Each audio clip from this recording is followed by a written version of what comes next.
think creating collaborative advantage is particularly urgent right now because of the particular type of problems that we seem to be bumping up against at the moment. First of all, we face huge levels of uncertainty, and a rather brutal law of mathematics is that uncertainties in one place don't get added to uncertainties in another place, they get multiplied by them. Research carried out by the Drum recently found that 60% of young men in the UK, for example, feel they can no longer cope with the level of uncertainty that they face, and 53% of young women feel that they face so much uncertainty that they no longer have much influence over their own lives. So when we face so much uncertainty that the very significance of our actions can be undermined, we know more strongly than ever that we'll only succeed by better forging common purpose with others to overcome that uncertainty. Then comes the fact that that's difficult to achieve when there are divisions between us. Now, in businesses, divisions between us leads to the lack of enhanced productivity that comes from not learning quickly enough from the outside world or even within a business from each other. In society, divisions means the lack of participation that comes from leaving certain groups excluded. And the Joe Cox Commission on Loneliness, for example, found worrying levels of loneliness and extreme loneliness in the UK. And politically, divisions at the moment is all about self-reinforcing beliefs that separate us from each other rather than uniting us. So we need to find ways to bridge these divides. And then comes the problem of complexity. You know, we're all affected every day in ways we don't know, by actions we can't see, and technologies that we'll never fully understand. So in order to address problems of complexity, we need to better harness other people's expertise and work better together. And then we need to do that often with limited resources. In business, this may be our shareholders and our CEOs wanting us to achieve more, while our CFOs are still asking us to spend less. You know, across the UK, many people are still feeling the pinch. In other parts of the world, levels of poverty and inequality can be far higher.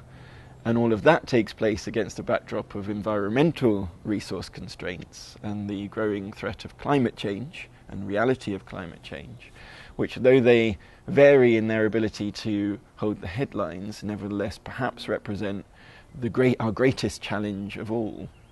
And so if we're going to achieve more while using fewer resources, we definitely need to find better ways to share those resources.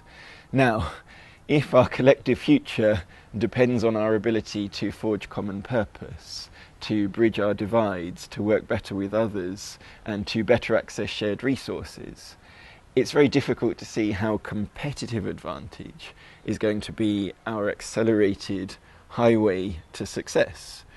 But on the other hand, if we see the world and see the potential for value creation through the lens of creating collaborative advantage, we can exert our agency over that situation and work with the ecosystems in which we operate to create outcomes that are better for our businesses, better for our customers, better for our communities, and better for society, and that ensure that our best days do lie ahead.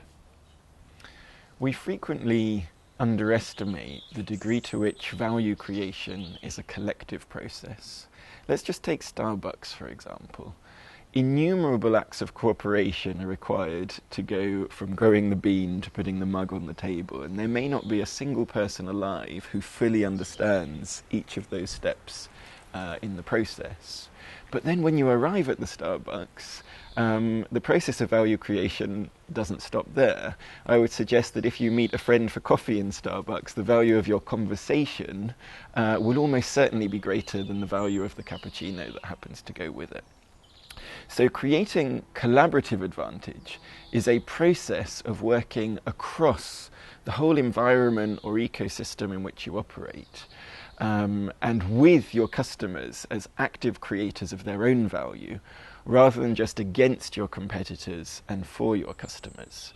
And as such, it's a radical alternative to the conventional approach of creating competitive advantage, which turns the assumptions underpinning competitive advantage on their head. So where competitive advantage assumes that most value is created within a business, collaborative advantage assumes that most value is created in the spaces between us. where competitive advantage assumes that the way to succeed is by being better than others. In creating collaborative advantage, I assume that the way to succeed is by supporting others and sharing in the value you can create with them.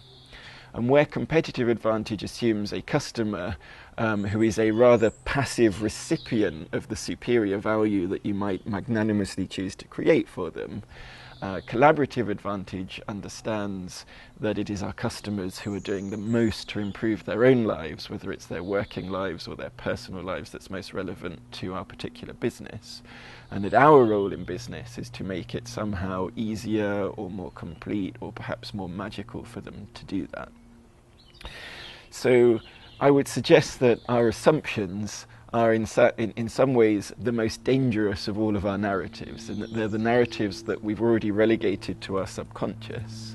And because we no longer see them, we no longer question them or challenge them, and yet they can have such a limiting impact on our perceptions, our thoughts, our actions, and the outcomes that we achieve. So we can use the concept and the approach of collaborative advantage to overcome the cognitive biases inherent in the concept of competitive advantage and that we've inherited from the competitive approach to business, and in so doing ask ourselves better questions and unlock better answers in the way that we grow our businesses.